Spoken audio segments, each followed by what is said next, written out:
Hello दोस्तों, मैं उदय और आप सबका स्वागत करता हूँ अपने यूट्यूब चैनल उदय ब्लॉग पर। दोस्तों, मेरा आज का विषय है नॉनवेज खाने वाले लोगों से। तो जो लोग मेरे चैनल पर नए आए वो मेरे चैनल को सब्सक्राइब कर दें और बेल आइकन को भी दबा दें, जिससे आने वाली वीडियो का नोटिफिकेशन आप सबको मिल सके। तो चलिए दोस्तों, शुरू करते हैं। दोस्तों, मैं नॉनवेज खाने वाले लोगों से ये पूछना चाहता हूँ कि क्या वे शाकाहारी खाना खाकर अपना पेट भर सकते हैं क्या? उन्हें इस पर विचार करना चाहिए। नॉनवेज वो आखिर क्यों खाते हैं? क्या सिर्फ जीभ के लिए? क्या जीभ की पुकार आत्मा की पुकार के आगे जीत जाती है? मैं उन लोगों से ये पूछना चाहता हूँ। दोस्तों, मैं विश्व के देशों की तो बात नहीं कहता, लेकिन अपना देश में आज 65 to 75% लोग नॉनवेज खाते हैं। ये आंकड़ा दोस्तों इससे ज़्यादा भी हो सकती है। जो नॉनवेज खाने वाले लोग वीडियो देख रहे हैं, मैं उन लोगों से ये पूछना चाहता हूँ कि जो नॉनवेज आप लोग पका कर खा जाते हैं, क्या बूचड़ खाने में आपने देखा है कि उन पशु पक्षियों को कितनी निर्ममता के साथ कत्ल कर दिया जाता है? क्या उन्हें देखकर आपकी आत्मा धिक्कार है ऐसे भोजन को नहीं कहती है? दोस्तों, इस पर ज़रूर विचार कीजिए। अगर यदि कहती भी है तो क्या जीभ की पुकार, जीभ की लालसा आत्मा की पुकार को दबा देती है? हाँ दोस्तों, मैं नॉनवेज खाने वाले लोगों की बातें भी सुनता हूँ दोस्तों।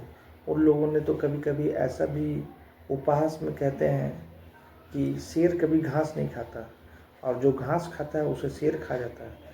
कैसी बात है दोस्तों, कितनी तुच्छ बात है ये। इंसान एक सामाजिक प्राणी होता है, जबकि शेर एक हिंसक प्राणी होता है। शेर तो कच्चा मांस भी खा जाता है। क्या इंसान कच्चा मांस खाता है? क्या उसे पचा पाएगा? नहीं दोस्तों। शेर की प्रकृति द्वारा ऐसी बनावट और ऐसी संरचना होती है कि वो खुद ही शिकार करता है, जबकि इंसान बिना हथियार के शिकार कर ही नहीं सकता दोस्तों। तो शेर की दांत एक अलग ही कैनाइन दांत होती है, जो आप सब जानते हैं दोस्तों, जो शिकार करने में उसे मजबूती देती है। शेर की बनावटी, शेर की संरचना सब प्रकृति ने ऐसा ढाला है दोस्तों, जो उन्हें पूरा बताता है कि यह मांसाहारी स्वरूप है, जबकि इंसान से उसकी तुलना की जा सकती ही नहीं। दोस्तों, बेजुबान पशु पक्षियों को पकाकर खाने से जो पाप लगता है, वो पाप पता नहीं आपके कितने जन्मों तक पीछा नहीं छोड़ेगा। तो ऐसा पाप क्यों बोना दोस्तों? ऐसा पाप बोना ही क्यों? उस शरीर के लिए जो एक नश्वर शरीर होता है, जिसे एक दिन खाक में मिल जाना है। तो इस पर विचार करने की आवश्यकता है दोस्तों, पहले के समय में मरे हुए जानवरों के खाल से चमड़ा, ढोल की सामग्री, तबला जो भी बनाया जाता था। लेकिन आज बड़ी दुख की बात है कि उसी चमड़ों के लिए जानवरों का कत्ल कर दिया जाता है, पशुओं का कत्ल कर दिया जाता है, जो बड़ी गलत बात है दोस्तों। ऐसा नहीं होना चाहिए। कुदरत के साथ खिलवाड़ नहीं होना चाहिए। कुदरत के साथ प्यार करना चाहिए, सभी को प्यार करना चाहिए। जो कुदरत ने हमें जीने का अधिकार दिया है, वही कुदरत ने उन्हें भी जीने का अधिकार दिया दोस्तों। इस पर इंसानों को विचार करना चाहिए। नॉनवेज खाने वाले कई लोग तो ऐसा तर्क भी देते हैं दोस्तों कि अगर हम इन पशु पक्षियों को नहीं खाएंगे तो इनकी आबादी बहुत बढ़ जाएगी। लेकिन ऐसे लोगों को मैं, मूर्खता वाली बुद्धियों को मैं क्या कहूँ दोस्तों? अरे, पशु पक्षियों की आबादी बढ़ेगी, इसकी ठेकेदारी तुमने ली रखी है क्या? ऐसे तो इंसानों की भी आबादी पहले से कई गुना बढ़ गई है। तो क्या इंसान को क्या फिर? ऐसा नहीं होता दोस्तों।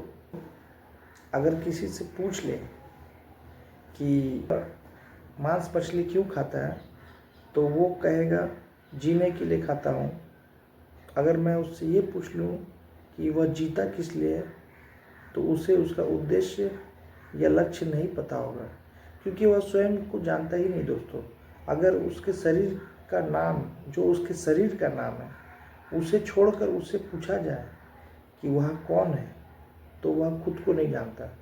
अरे शरीर को तो सभी को जानते हैं, शरीर को ही तो सब दिखता है, लेकिन खुद को जान के दिखाए तब तो जो व्यक्ति खुद को नहीं जानता वह शरीर के लिए, शरीर का भरण पोषण के लिए दूसरों का कत्ल करता है और पाप ढोता है, और आगे जाके कई तकलीफ़ें उसकी ज़िंदगी में वही पाप घुमा फिरा कर आती है, अलग अलग प्रकार के। तो ये सब इस पे विचार करने वाली बातें हैं दोस्तों।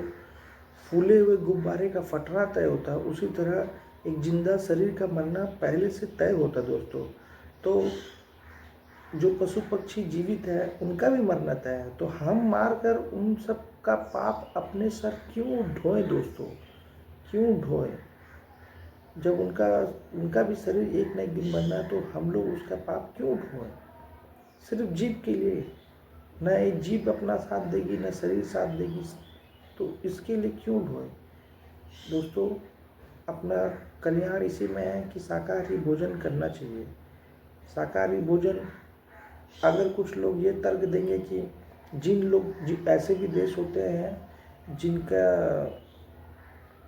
वहाँ साग सब्जी ये सब नहीं उगता है दोस्तों, तो मैं ऐसे लोगों से भी ये कहना चाहूँगा कि जहाँ साग सब्जी हरी पत्तीदार फल सब नहीं उगते हैं, वहाँ ईश्वर ने ऐसी व्यवस्था कर रखी है कि दूसरा संसाधन वहाँ पाया जाता है, जिसे बेचकर वह साग सामग्री की व्यवस्था कर सकते हैं, अपने भोजन में बदलाव धीरे धीरे ला सकते हैं। अब एक बार में तो कोई भी मांसाहारी लोग शाकाहारी में परिवर्तन तो नहीं होंगे दोस्तों, ये सही बात है, लेकिन आप इसे चाहोगे तो ये ठान लोगे तो ज़रूर ये संभव है दोस्तों। आज एक रोटी खाएंगे, कल उसको 2 रोटी में बदलेंगे, कल 3 रोटी में बदलेंगे। ऐसे ऐसे करके ही किसी के भी खाने की क्वांटिटी को बढ़ाया जा सकता है।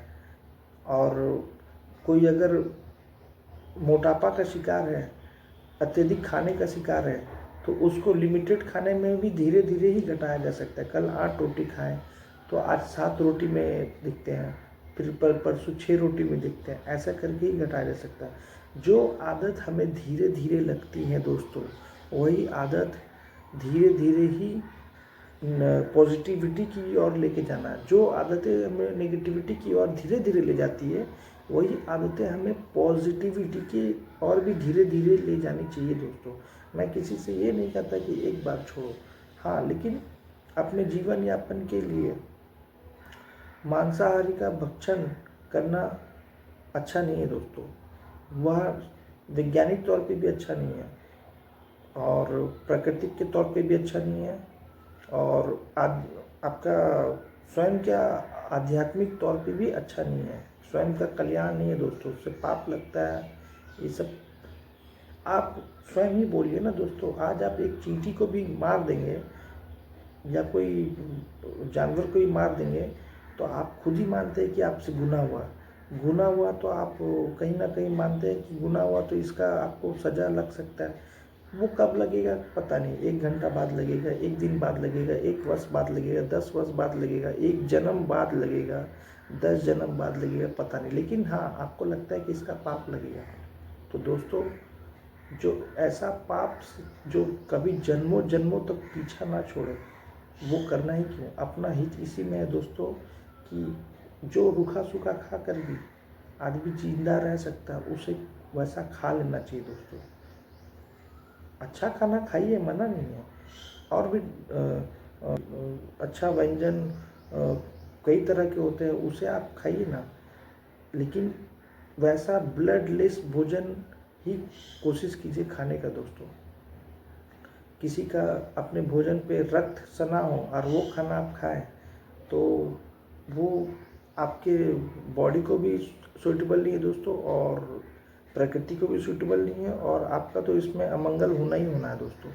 इसलिए आप इस बात पे, महत्वपूर्ण बात मैं विचार कर रहा था कि हमारे अदालतें में जितने भी गुनहगार आते हैं, चाहे वो जितने भी बड़े बड़े गुनाह क्यों नहीं किए हो, उनको भी ह्यूमन राइट्स मिलते हैं कि इनका ये अधिकार है, वो अधिकार है। लेकिन पशु पक्षी और जंतुओं का क्या कोई अधिकार नहीं होता है? उनके लिए इंसानों ने ऐसा कोई अधिकार नहीं बनाया। जल, थल, वायु, जल, थल, वायु, ये तीनों में विचरण करने वाले जीव, पशु पक्षी आज मनुष्य से ग्रसित है। वायु में, आकाश में उड़ने वाले पशु पक्षी वायु से दूषित हो रहे हैं। वायु दूषित कौन कर रहा है? मनुष्य कर रहा है। जल दूषित कौन कर रहा है? मनुष्य कर रहा है। लेकिन उन्होंने कभी, बेजुबान होने के कारण कभी किसी ने शिकायत हमें नहीं की है। तो शिकायत अगर हमें नहीं की तो क्या हमारा मस्तिष्क नहीं है, हमारा दिमाग नहीं है कि हम इन पर विचार करें कि जल में प्लांट सब का कचरा छोड़ा जाता है, जल को गंदगी कर देते हैं, नदी तालाब गंदगी हो रही है, मछलियाँ तड़पती है, कई तरह के केमिकल उसमें छोड़े जाते हैं। तो ये सब है दोस्तों, हमें प्रकृति से आए दिन मनुष्य छेड़छाड़ कर रहा है। मनुष्य ही एक ऐसा सबसे घातक प्रजाति बन गया है जिससे सभी प्रजाति को आज खतरा है। तो मनुष्य को भगवान ने एक सेवक के रूप में धरती पर छोड़ा हुआ है, लेकिन मनुष्य आज मालिक बन बैठा है। तो ये सब इस पे सभी जो मुझे सुन पा रहे हैं वो कृपया इस पर विचार करें। अगर एक बार में नहीं, धीरे धीरे हो सकता है तो छोड़ने की कोशिश करें।